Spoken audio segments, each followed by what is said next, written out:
ಮಳವಳ್ಳಿ ಪಟ್ಟಣದಲ್ಲಿ ಕಳೆದ ಒಂದು ವಾರದಿಂದ ವಿಜೃಂಭಣೆಯಿಂದ ಜರುಗಿದ ಶ್ರೀ ಆದಿ ಜಗದ್ಗುರು ಶ್ರೀ ಶಿವರಾತ್ರೀಶ್ವರ ಶಿವಯೋಗಿಗಳ 1066ನೇ ಜಯಂತಿ ಮಹೋತ್ಸವಕ್ಕೆ ತೆರೆ ಬಿದ್ದಿದೆ. ಶಿವಯೋಗಿಗಳ ಉತ್ಸವ ಮೂರ್ತಿಯನ್ನ ಸುತ್ತೂರು ಕ್ಷೇತ್ರಕ್ಕೆ ರವಾನಿಸುವ ಮೂಲಕ ಜಯಂತಿ ಮಹೋತ್ಸವವನ್ನ ಸಮಾಪ್ತಿಗೊಳಿಸಲಾಯಿತು. ಮಹೋತ್ಸವದ ಅಂಗವಾಗಿ ಮೊದಲು ಮಳವಳ್ಳಿಯ ಅನುಭವ ಮಂಟಪದಲ್ಲಿ ಸುತ್ತೂರು ಮಠದ ಪರಮ ಪೂಜ್ಯ ಶ್ರೀ ಶಿವರಾತ್ರಿ ದೇಶಿಕೇಂದ್ರ ಮಹಾಸ್ವಾಮಿಗಳವರು ಪೂಜೆ ಸಲ್ಲಿಸಿದರು. ನಂತರ ಉತ್ಸವ ಮೂರ್ತಿಗೆ ವಿಶೇಷ ಪೂಜೆ ನೆರವೇರಿಸಿದ ಬಳಿಕ ಕಿರುಗಾವಲು ಕಲ್ಕುಣಿ ಮಾರ್ಗವಾಗಿ ಉತ್ಸವ ಮೂರ್ತಿಯು ಸುತ್ತೂರಿಗೆ ತೆರಳಿತು. ಈ ಸಂದರ್ಭದಲ್ಲಿ ಮಳವಳ್ಳಿಯ ಭಕ್ತಾದಿಗಳು ಉತ್ಸಾಹದಿಂದ ಭಾಗವಹಿಸಿದ್ದರು. ಭಕ್ತ ಸಮೂಹವು ಉತ್ಸವ ಮೂರ್ತಿಗೆ ಬೃಹತ್ ಸೇಬಿನ ಹಾರವನ್ನ ಸಮರ್ಪಿಸುವ ಮೂಲಕ ತಮ್ಮ ಭಕ್ತಿ ಭಾವವನ್ನ ವ್ಯಕ್ತಪಡಿಸಿದ್ದಾರೆ. ಇದು ಎಲ್ಲರ ಗಮನ ಸೆಳೆದಿದ್ದು, ಈ ಕಾರ್ಯಕ್ರಮದಲ್ಲಿ ಪರಿಸರ ಮಾಲಿನ್ಯ ನಿಯಂತ್ರಣಾ ಮಂಡಳಿ ಅಧ್ಯಕ್ಷರು ಹಾಗೂ ಶಾಸಕರಾದ ನರೇಂದ್ರ ಸ್ವಾಮಿ, ಮಾಜಿ ಶಾಸಕರಾದ ಅನ್ನದಾನಿ, ಮಾಜಿ ಉಪಸಭಾಪತಿ ಮರಿತಿಬ್ಬೇಗೌಡ, ಕನಕಪುರ ದೇಗುಲ ಮಠದ ಕಿರಿಯ ಶ್ರೀ ಚನ್ನಬಸವ ಮಹಾಸ್ವಾಮಿ ಸೇರಿದಂತೆ ಅನೇಕ ಗಣ್ಯರು ಉಪಸ್ಥಿತರಿದ್ದರು. ಜಯಂತಿ ಮಹೋತ್ಸವದ ಯಶಸ್ಸಿಗೆ ಸಾಕ್ಷಿಯಾಗಿದ್ದ ಈ ಮೂಲಕ ಶಿವರಾತ್ರೀಶ್ವರ ಶಿವಯೋಗಿಗಳ ಜಯಂತಿ ಮಹೋತ್ಸವವು ಅರ್ಥಪೂರ್ಣವಾಗಿ ಸಂಪನ್ನಗೊಂಡಿದೆ.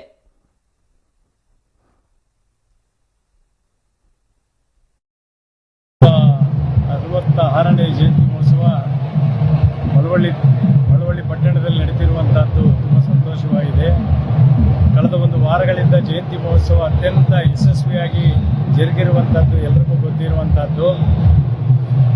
ಇದುವರೆಗೆ ಚಾಮರಾಜನಗರ ಜಿಲ್ಲೆ ಎಲ್ಲ ತಾಲೂಕುಗಳಲ್ಲಿ, ಮೈಸೂರು ಜಿಲ್ಲೆ ಎಲ್ಲ ತಾಲೂಕುಗಳಲ್ಲಿ ಹಾಗೂ ಮಂಡ್ಯ ಜಿಲ್ಲೆಯ ಪಾಂಡವಪುರ ತಾಲೂಕಿನಲ್ಲಿ, ಬೆಂಗಳೂರಿನಲ್ಲಿ ಮತ್ತು ಶಿವಮೊಗ್ಗದಲ್ಲಿ ಜಯಂತಿ ಮಹೋತ್ಸವ ನಡೆದಿರುವಂತಹದ್ದು ಕಂಡುಬರ್ತದೆ.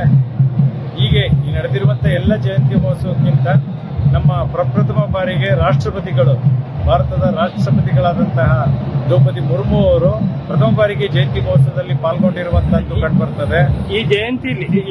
ಇಷ್ಟು ಜಯಂತಿಲಿ ರಾಷ್ಟ್ರಪತಿ ಒಂದ್ಸಲ ಯಾವುದು ಕಾರ್ಯಕ್ರಮಕ್ಕೆ ಉದ್ಘಾಟನೆ? ಇದುವರೆಗೆ ನಡೆದಿರುವಂತಹ ಜಯಂತಿ ಮಹೋತ್ಸವದಲ್ಲಿ ರಾಷ್ಟ್ರಪತಿಗಳು ಉದ್ಘಾಟನೆ ಮಾಡಿರುವಂತಹ ಜಯಂತಿ ಯಾವುದು ಕಂಡು ಬರೋದಿಲ್ಲ. ಹಾಗಾಗಿ ನಮ್ಮ ಮಳವಳ್ಳಿಯಲ್ಲಿ ನಡೆದಂತ 1066ನೇ ಜಯಂತಿ ಮಹೋತ್ಸವದಲ್ಲಿ ಭಾರತದ ರಾಷ್ಟ್ರಪತಿಗಳು ಬಂದು ಜಯಂತಿ ಮಹೋತ್ಸವ ಉದ್ಘಾಟನೆ ಮಾಡಿರುವಂತಹದ್ದು ಕಂಡು ಬರ್ತಾ ಇದೆ. ಇದು ಒಂದು ಐತಿಹಾಸಿಕವಾದಂತಹ ಜಯಂತಿ ಮಹೋತ್ಸವವಾಗಿದೆ. ಇದಕ್ಕೆಲ್ಲ ಕಾರಣ ಪರಮ ಪೂಜ್ಯ ಜಗದ್ಗುರು ಶಿವರಾತ್ರಿ ದೇಶಿಕೇಂದ್ರ ಮಹಾಸ್ವಾಮಿಗಳವರು ಇದಕ್ಕೆ ಅನುಗ್ರಹ ಮಾಡಿದ್ದಾರೆ. ಜೊತೆಗೆ ಎಲ್ಲ ಸುತ್ತೂರು ಗುರು ಪರಂಪರೆಯ ಆಶೀರ್ವಾದದಿಂದ ಒಂದು ವಾರಗಳ ಕಾಲ ಮಳವಳ್ಳಿ ತಾಲೂಕಿನಲ್ಲಿ ಅತ್ಯಂತ ಯಶಸ್ವಿಯಾಗಿ ಜಯಂತಿ ಮಹೋತ್ಸವ ಜರುಗಿರುವಂತಹದ್ದು ಕಂಡುಬರ್ತದೆ.